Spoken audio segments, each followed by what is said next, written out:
Olá, tudo bem?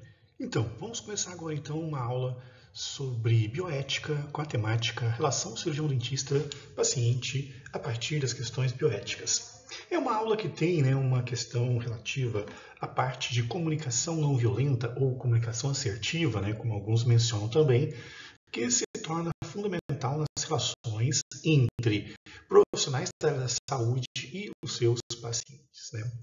Então, os objetivos da aula de hoje, frente a tantas coisas que já foram passadas e vistas, com relação à questão da bioética e tudo mais, é compreender, em tempos, modernos, como é a questão da comunicação assertiva, da comunicação não violenta, promovendo uma educação em saúde eficaz entre profissionais e os seus pacientes. Então, nós temos algumas questões norteadoras importantes. Então, a questão de diferenciar informação, educação e orientação, que se tornam questões essenciais e fundamentais. Os elementos que configuram realmente uma comunicação que está alicerçada na prática da educação em saúde. A questão dos princípios básicos da comunicação eficiente, assertiva, que não apareceu no storytelling que a gente vai apoiar hoje, e a questão de envolver partes de rede de apoio que vão além da prática profissional acadêmica específica, mas se tornam essenciais quando se quer uma relação assertiva entre profissionais da área da saúde e também os seus pacientes. Então, hoje nós vamos ter então um storytelling, vamos falar sobre esta questão especificamente e vamos contar a história então de uma jovem, chamada Maria Esperança, que tem o seu núcleo familiar presente, do qual então ela foi acometida por um problema que requer uma avaliação bioética importante, Então, tudo gira em torno da paciente ter um diagnóstico de uma doença grave, um câncer de mama, do qual então, aos seus 38 anos, sentiu então alguns sinais, como caroço nos seios. A princípio, foi movimentada por uma questão de negação da doença, achando que não era nada demais, mas sabia que havia algo de diferente. Preferiu o pacto de silêncio, não comentar com a família o que estava acontecendo.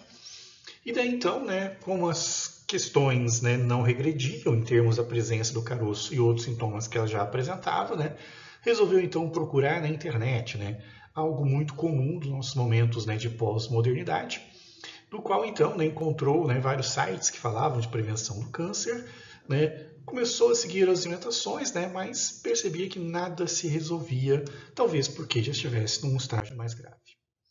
Daí então, tomou uma iniciativa, sem conhecimento da família, de procurar então um atendimento médico e o mesmo, realizando os exames, desconfiou realmente que era um tumor, pediu outros exames e quando ela retornou com seus exames, houve a confirmação então do diagnóstico.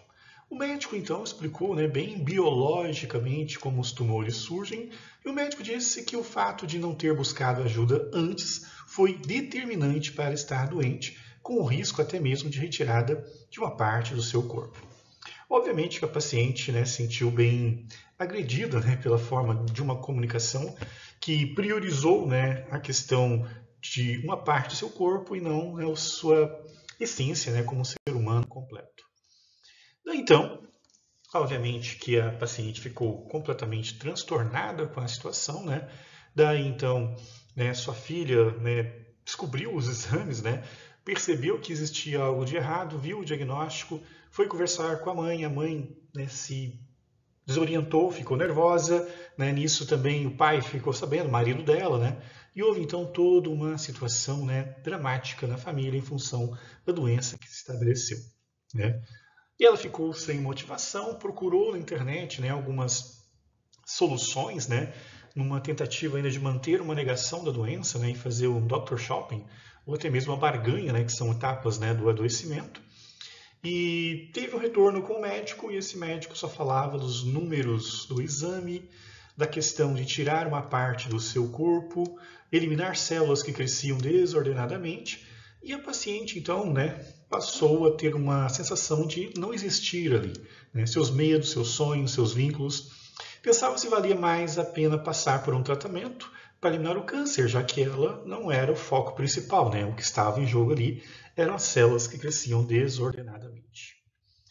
Bom, então aqui a gente abre um ponto, né, na questão mais específica, né, da relação cirurgião-dentista, né, e a questão, né, das relações que estabelecem com os pacientes, né, essa interação com o paciente, do qual então nós temos, né, a questão do impacto de um diagnóstico, né, a explicação e a culpa.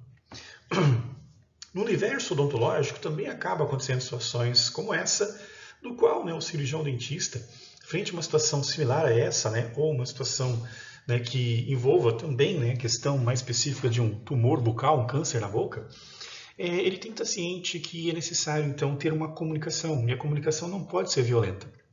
E o princípio fundamental de uma comunicação violenta é quando você não reconhece, né, o ser na sua integralidade, nas suas questões, né, emocionais, espirituais, né, e as suas, por que não, dores das almas também. Então, né, temos que retornar um pouco, né, entender que a comunicação, quando se parte do princípio ético, ela exige uma interação. E ela não é simplesmente entregar e passar informações, né? Como aconteceu nesse exemplo de storytelling, onde o médico simplesmente, né, passou as informações, né, sem se importar muito, ou até mesmo, né, preparar o paciente para como seria a partir de então. Então a informação ela é um pouco perigosa nesse sentido, pelo fato de você não saber como o paciente vai reagir, e a prática esperada numa comunicação assertiva em princípios bioéticos, né, é que se tenha uma orientação para o paciente, que ele saiba os caminhos a seguir, que ele saiba por onde percorrer, né, e principalmente uma educação, porque a educação é que garante que o paciente tenha compreensões do que foi repassado e que, né, se tenha uma conferência, né, de que o paciente realmente está apropriado de, além de informações, um conhecimento sobre aquelas informações e como ele vai lidar, inclusive, com as adversidades que virão a partir de então. Respeitando, né, os seus sentimentos, seus sofrimentos, sendo honesto com relação às expectativas, né, e não simplesmente um depositário, né, de informações, né. Como aconteceu no caso, onde o médico explicou apenas biologicamente como os tumores surgem. Então, nessa prática, né, de interagir com o paciente, né, então a entrega é uma situação muito limitada, né, a situação também da informação, isso já está na internet, e o perigo da informação é como as pessoas se apropriam das questões, né, estabelecidas num processo informativo, e se ela tem capacidade de compreender e colocar em prática, e até mesmo, né, agir de maneira adequada frente a uma tal informação. E também, né, a questão que deve ser trazida, que é pacientes precisam ser orientados e educados, né? Desenvolver habilidades nesses pacientes para que eles consigam também, né, junto ao profissional de saúde, enfrentar as situações, saber se posicionar frente a uma situação, né, complicada. Então, né, quando se tem esse processo, então, tem que trabalhar causas comuns à saúde, trabalhar a questão, né, relativa aos pacientes, né, com seus direitos, né, com como acolhê-lo, né, da forma adequada, promover o empoderamento, né, desses pacientes, né, sim, dizer, né, quais são os caminhos, né, ter, né, uma participação, né, mais afetiva também nesse processo. E a educação em saúde, então, ela, né, nada mais é do que você, então, né, desenvolver habilidades no paciente com uma comunicação assertiva que permita, então, que ele, né, faça a coisa adequada, né? E evitar alguns termos, né, culpabilizantes também.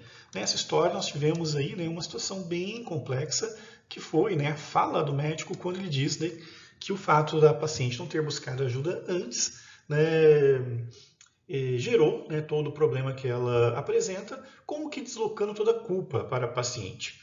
Às vezes ela não sabia, às vezes ela tinha lá suas travas, né, para ir adiante, né, realmente uma questão de como fazer o autocuidado, né, e tinha todo o seu universo, né, então evitar, né, que os pacientes se sintam culpados é uma questão fundamental nas comunicações assertivas e não violentas, né.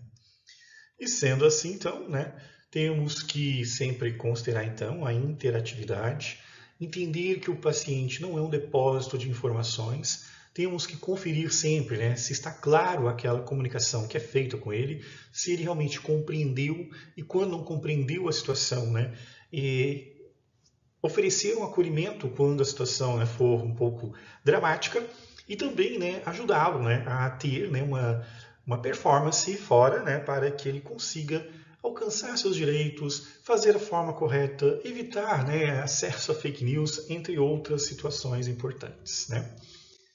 Bom, daí então, né, esse processo de comunicação assertiva nem sempre é o mais fácil de ser colocado em prática, né? Muitas pessoas têm resistências, né? Resistências às mudanças, né? Têm os seus medos, né, relativo ao que pode vir a acontecer, né, que gera uma ansiedade e uma depressão também, por que não? A questão, né, de uma ansiedade paranoide, né, o que as pessoas vão pensar de mim, ainda mais quando você diz para o paciente, né, que ele é culpado pelo transcurso, né, da doença que chegou a um ponto mais complicado. E o medo de sentir-se vulnerável, né, medo de perder a própria vida e perder as coisas que ama nessa vida, né.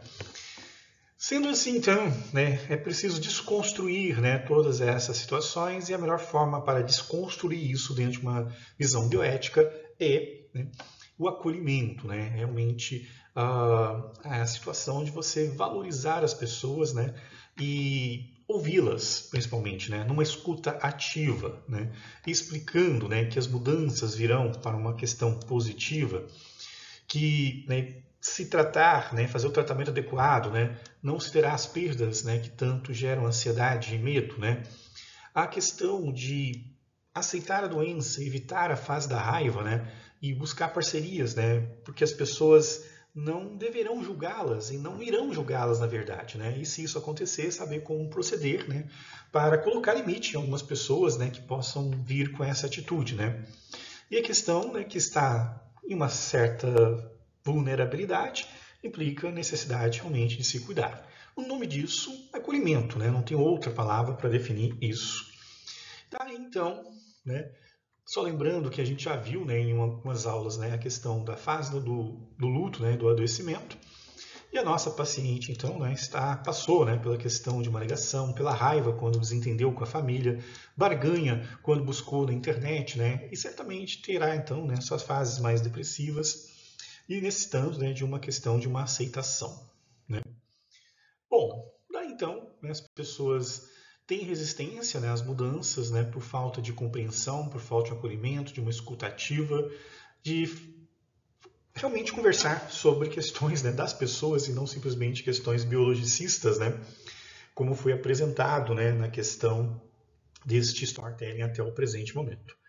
E assim, né, temos que ouvir, né, temos que dar atenção e valorizar o que a pessoa ouve.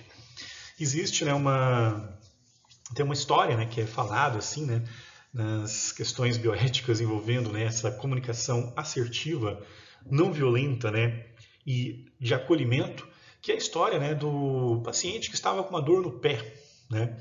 Daí ele foi uma consulta e o médico percebeu que, né, ele estava com a pressão muito elevada, né, e todo o discurso do médico foi em cima da pressão arterial elevada e ele esqueceu da dor do pé do paciente. E obviamente que o paciente não se sentiu valorizado, o paciente nem escutou o que o médico falava, porque ele esperava ansiosamente que fosse falado, né, na questão da dor no seu pé, e não foi uma comunicação muito feliz, né. O que se fala, né, e o que se recomenda nesses casos, né, é que ouça primeiro e responda primeiro aquilo que mais aflige o paciente, né. Então, se o paciente chegou e estava com dor no pé, fala primeiro a dor no pé, mesmo sabendo que a pressão dele elevada implicaria maior risco de morte, né. Mas, né, acolha o paciente. Se é aquilo que incomoda ele, ele ficará certamente mais receptivo para as próximas questões que serão abordadas, né? Então é uma questão importante. E algumas dicas também são, né, recomendadas para uma comunicação mais assertiva e não violenta. A questão de evitar, né, a palavrinha mas. Né? A mas é uma palavrinha complicada, porque ela remete que você está desconstruindo tudo que foi falado antes. Então, se um paciente conta uma coisa para você e você diz, tudo bem, mas é o mesmo que dizer, né? Tudo que você falou até o momento não é importante. Então, é uma estratégia, né? Evitar a palavra entendeu com os pacientes, né? Porque você remete toda a responsabilidade para o paciente na questão de uma compreensão de um assunto que talvez não seja tão familiar para eles, né? O recomendado nesses casos, né, é substituir, né, pela expressão fui claro. Porque quando você diz, né, eu fui claro, o paciente se sente à vontade para dizer, doutor, não está muito claro, o senhor pode explicar de novo? Transfere a responsabilidade para o profissional e o paciente fica então mais tranquilo, né, para saber, né, se houve realmente, né, um entendimento completo. E usar a palavra entendeu geralmente gera um constrangimento. Então fica uma dica aí, né? E valorizar a experiência que o outro traz, né? Assim como eu falei do dedo que doía do paciente anterior, né? Toda fala do paciente tem que ser, né, considerada para ele sentir-se acolhido e a comunicação efetiva acontecer de fato, e não, né, simplesmente ignorar como aconteceu no storytelling, onde o médico, no caso, simplesmente, né, ignorou, né, completamente a vida da paciente e falou simplesmente das células, né? Então, né, sempre evitar explicações muito longas, né, foco na questão da promoção à saúde. E assim, então, nós temos, né, essa parte correspondente à compreensão, então, né, dessa relação cirurgião-paciente, com a primeira abordagem sobre a questão de uma comunicação assertiva e adequada, no qual, então, na próxima aula, nós vamos pegar uma questão bem específica da odontologia, já fazendo o link com os próximos temas que virão, ok? Então, gente, qualquer dúvida é só entrar em contato. Um forte abraço e até breve.